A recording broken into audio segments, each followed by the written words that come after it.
Have you ever tried to bake a cake for your family? If you haven't tried any, this one is very easy, delicious. Let's get started. These are the necessary ingredients that we need to start baking this cake, but nuts are optional if you don't have them. So to start making the cake, we need to first preheat our oven. We are going to use the bottom element. For heat, we are going to go with 190 degrees Celsius. So this allows us to bake a perfect cake. I'm using my 8-inch cake tins and they've already seen their old edges, as you can see. I'm using grease papers, 2 of them, to line my cake, but if you don't have them, don't mind. We use flour. I will tell you how. So I have my vegetable oil that I'm using to oil my cake tins. If you don't have vegetable oil, you can use butter. Margarine can also do to oil the inside. Remember to oil both sides, bottom and the sides. So I'm using 2 cake tins because I really want to separate my cake batter, and it really helps for the cake to rise very well. So after that, I'm going to use my grease papers, some call baking paper. It's all the same. So if you don't have baking paper to line at the bottom, some even line at the sides, you can use flour to sprinkle at the bottom and on the sides of the cake tins. If you don't have baking tins, go for pots. You can even bake in stainless steel pots. They can also do wonders. So to mix our cake mixture, we are using white sugar. I really love to start by mixing white sugar, a cup of it, with my eggs. My chickens are now laying eggs, so I got 3 from the fowl run. I'm using them to bake today. If you don't have nuts, don't mind. I just want a crunchy cake today. So let's beat the eggs and our sugar until the sugar is almost dissolved. Then we are going to add half cup. I'm using my measuring cups, my baking measuring cups. Half cup oil, that's vegetable oil. For flavor, I'm going for vanilla essence, but if you happen to find any flavor that you love, ginger, you can use it. Lemon, you can use it. Any flavor that you feel like using. So we are going to make a paste with these ingredients. Mix them for a few minutes. Then, in my house we make our own soy milk, which is rich in proteins. It's also rich in minerals. This milk, I will show you how to make it. I will put a link below so that you can watch how I did make my milk. So this is a cup that I'm using, and my cup is not filled to the brim. This is how I measure my cups when I'm baking. So take note of measuring. So these are 2 tablespoons of white vinegar. I'm adding 1 to make buttermilk, and I just left 1 in.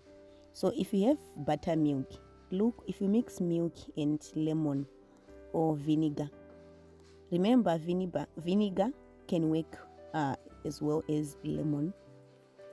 So I really want a cake which is well balanced when it comes to taste, the acidity, the flavor and everything.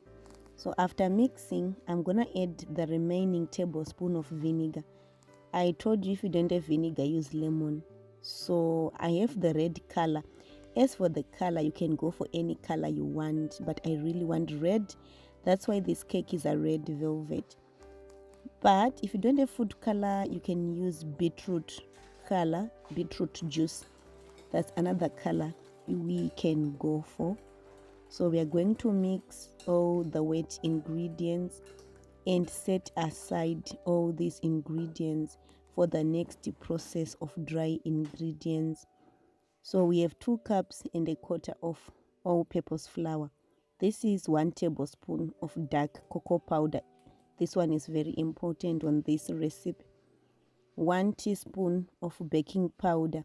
If you don't have baking powder, that's okay, since it's self-raising flour. A pinch of salt. I really love salt when it comes to my cake. Some don't add salt, but we all love to learn. I really love my taste a little bit different, well balanced. I'm going to sieve my dry ingredients 4 times. This allows the process of separating the flour and the impurities from the flour. And when you bake, the cake will be very fluffy because of the sieving process. So let's go ahead and finish our sieving process.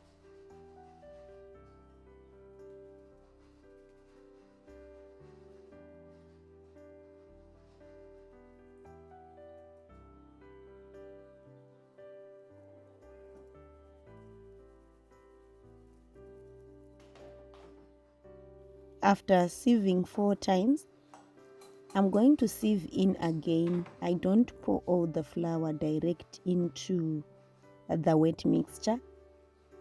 I sieve the flour again to prevent formation of lumps into the cake batter. So once we mix the flour and the wet ingredient, is now called the cake batter, not the dough. The dough is for bread, buns, etc. For cake, we call it cake batter.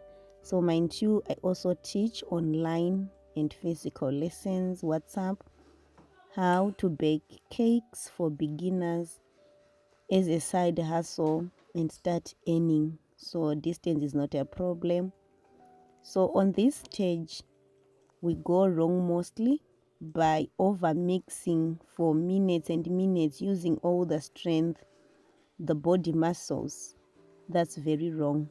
So for 10 to 15 seconds on high speed using our whisk, we are going to mix our cake batter and make sure that all the ingredients are mixed properly, but without over mixing. So our cake is done. On this stage, you can also taste your cake batter and see if everything is tasting nice. You can tell if the cake is good already on this stage. So as you can see, I'm separating my cake batter because I really want my cakes to bake perfectly, to rise to their maximum. And you see my cake batter, I've got lumps. It's all because of the nuts that I've added into the cake mixture. So we're going to scrape everything, no wastage of food, since this is a budget friendly cake, using our kitchen ingredients. So by tapping my cakes like this, I'm removing air bubbles.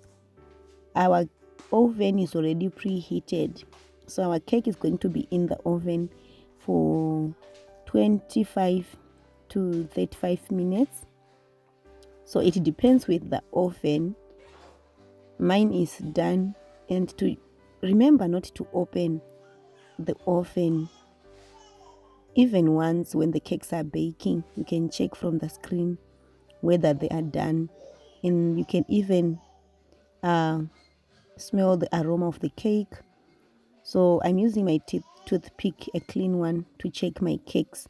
Once it's clean, I will take off my cakes from the oven and away from the heat.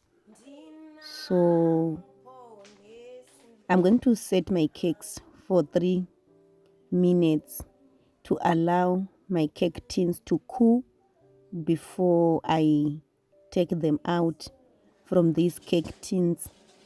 Once it's done, I'll take out my cakes. See, my cakes are not sticking because of the oil that we added, and the flavor of the cakes is already telling me the cakes are very delicious. So I'm gonna cover up to prevent air coming to the cakes. The cakes will be very dry. So at this stage, look at my cakes. They are not even, they don't have a molehill.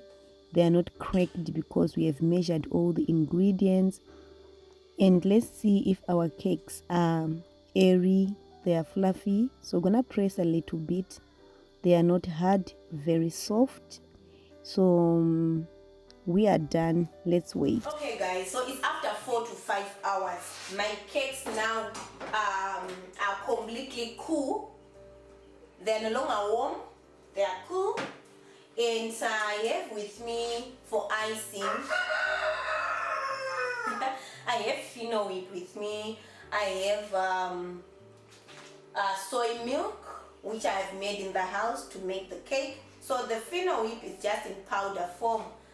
Then I'm gonna use vanilla essence for flavor and dark rainbow sprinkles.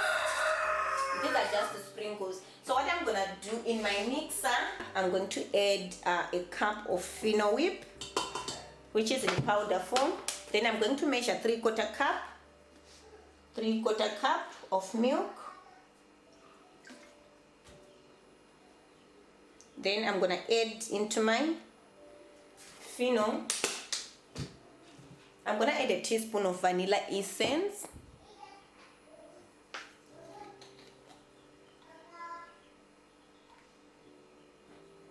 So if you want to add color, you can add color.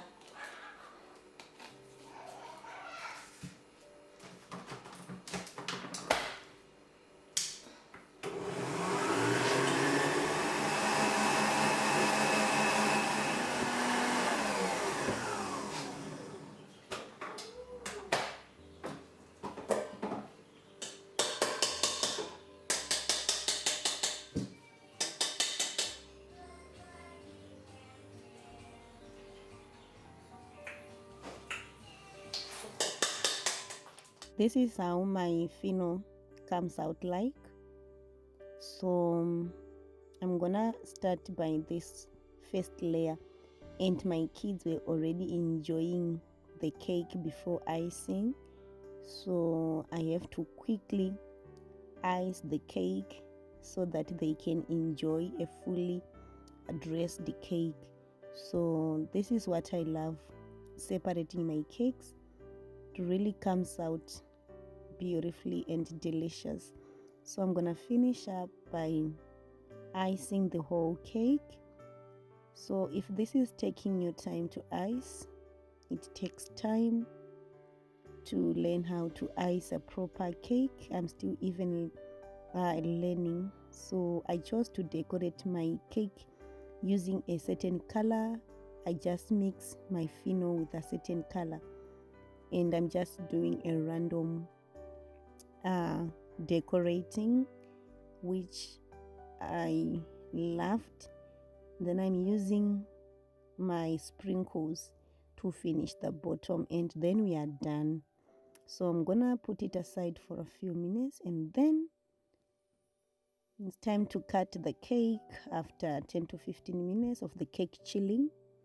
So this is what we have, and I'm really enjoyed. So make sure you subscribe.